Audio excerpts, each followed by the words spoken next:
Dictation start होगी 3 second बाद।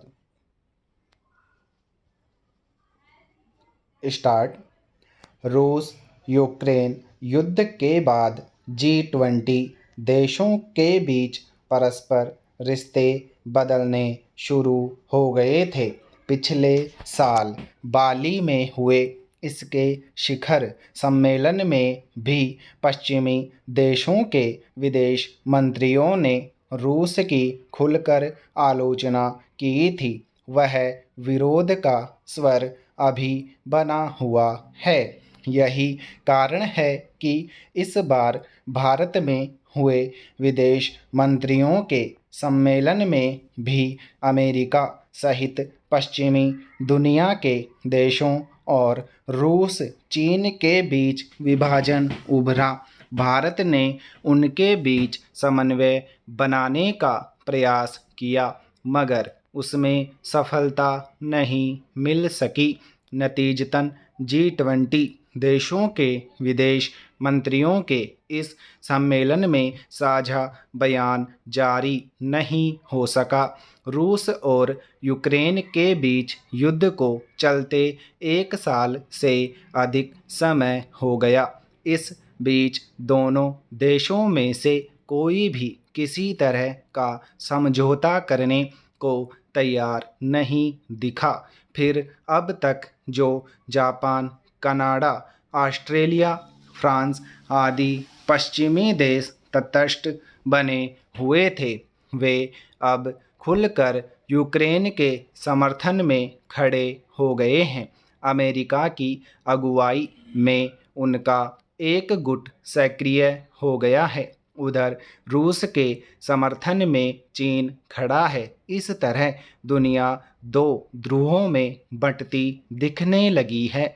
हालांकि भारत समेत बाकी देश अब भी रूस और यूक्रेन में शांति बहाली के पक्षधर हैं। पैरा। चूंकि इस साल G20 समूह की अध्यक्षता भारत कर रहा है, इसलिए उसकी तरफ सारी दुनिया देख रही है कि वह इस तनातनी को किस तरह सुलझाने का प्रयास करता है। हालांकि भारत शुरू से दोनों देशों के राष्ट्राध्यक्षों से बातचीत करके युद्ध रोकने का प्रयास करता आया है, मगर उसका कोई असर नहीं दिखा। अब अमेरिका के खुलकर रूस के विरोध में उतर आने के बाद तनाव और बढ़ता गया है। रूस ने अमेरिका पर आरोप लगाया कि उसने दुनिया के तमाम देशों को सस्ते ऊर्जा स्रोतों को छोड़ने पर बाध्य किया। उधर अमेरिका ने रूस पर आरोप लगाया कि उसने दुनिया में खाद्य असुरक्षा पैदा की है। G20 समूह का गठन इसी मकसद से किया गया था कि ये देश आपस में मिलकर जलवायु परिवर्तन, नौकरियों और सामाजिक सुरक्षा के मुद्दों, असमानता, कृषि, प्रवास, भ्रष्टाचार, आतंकवाद के वित्त पोषण, मादक पदार्थों की तस्करी, खाद्य सुरक्षा और पोषण विघटनकारी प्रौद्योगिकियों जैसे मुद्दों को सुलझाने का प्रयास करेंगे।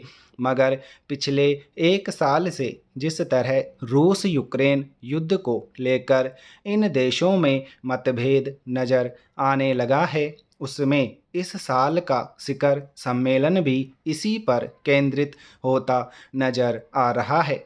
भारत को इस बार के G20 शिखर सम्मेलन से बहुत सारी उम्मीदें हैं। इसे लेकर देश भर में करीब 50 बैठकें आयोजित की जाने वाली हैं और उनमें विभिन्न मुद्दों पर सहमति बनाने की कोशिश की जा रही है। मगर विदेश मंत्रियों की बैठक में जिस तरह मतभेद उभरे, उससे कुछ आशंकाएं स्वाभाविक हैं। हालांकि इस बैठक में एक अच्छी बात यह हुई कि अमेरिकी विदेश मंत्री ने पहले घोषणा कर रखी थी कि वे रूस के विदेश मंत्री की तरफ देखेंगे भी नहीं। इस बैठक में दोनों ने 10 मिनट तक बातचीत की। उधर भारत के विदेश मंत्री ने चीन के विदेश मंत्री को कुछ कड़े लहजे में सीमा से संबंधित सभी विवादों को सुलझाने को कहा। भारत इस मामले में अपनी रणनीति बदल रहा है और उम्मीद की जाती है कि शिखर सम्मेलन तक इस तनातनी के बीच कोई सकारात्मक नतीजा निकल कर आएगा। स्टॉप।